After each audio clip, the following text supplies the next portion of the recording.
Good morning, children. Hope you are working smart. I am Vijay Lakshmi from Kottapet branch. I am here with you once again with a beautiful short poem. Before going to a poem, let us speak over the topic concerned. Children, what is day? What is day, children? From dawn to dusk. Good, that's right. What is morning? What is morning, children? Early of the sunrise to before noon. Fine, that's right. So today's topic of a poem is Out of the Morning by Emily Dickinson. Emily Dickinson was an American poet. Most of her poems became famous after her death.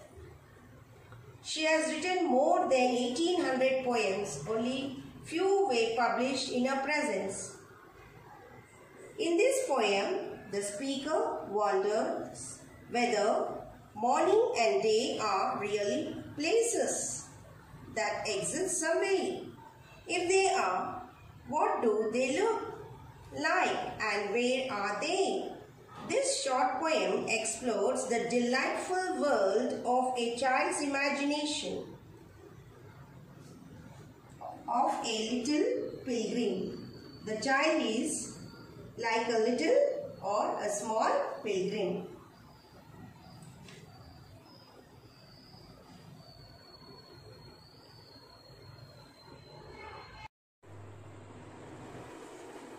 Let's read the poem and enjoy, children. Out of the morning. Will there really be a morning? Is there such a thing as day? Could I see it from the mountains if I were as tall as they? Has it feet like water lilies? Has it feathers like a bird? Is it brought from famous countries of which I have never heard? Wholesome scholars, wholesome sailors, wholesome wise men from the skies, please to tell a little pilgrim where the place called morning lies. Let's read Paradise and learn it, children. In this poem, the poetess imagines herself as a little pilgrim and asks, day or morning is really a thing or a place, and could she reach it from the mountains? She also compares with feet of the water lilies and feathers of a bird, or if it is from famous countries of which she had ever heard. She asks scholars, sailors, wise men from the skies to tell her where morning lies.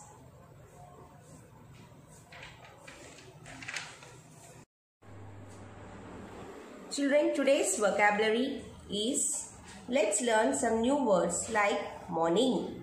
What is morning, children? Early of sunrise to noon, that is after 12 midnight to before 12 noon. Day, from dawn to dusk. Scholar. Who is a scholar here? A well-learned person. Wise. Intelligent.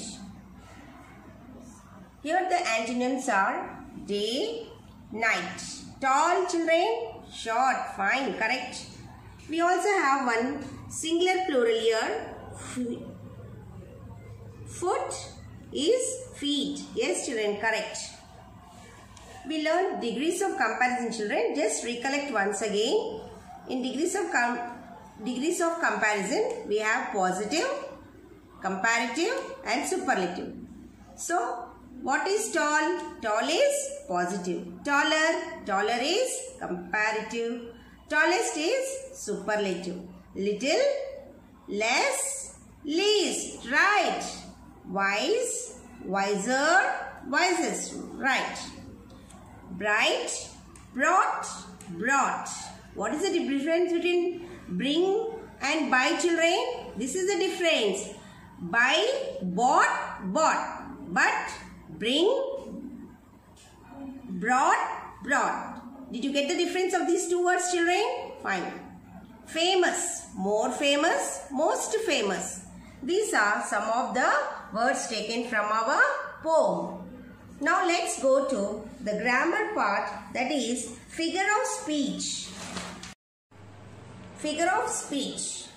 Figure of speech are poetic devices that help poets to convey their thoughts and ideas better.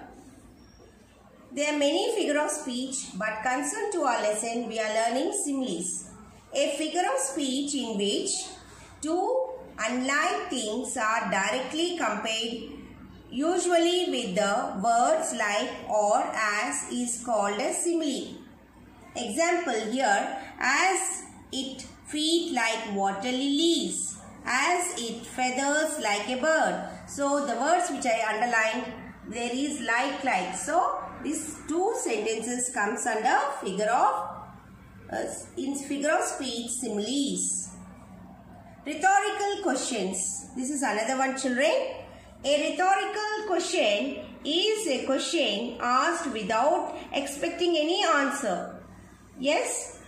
For example, will there really be a morning? Is there such a thing as day?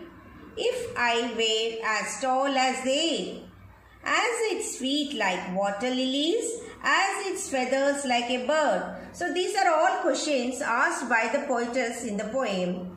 So the questions which need not be answered are called as rhetorical questions. Thank you, children. Have a nice day.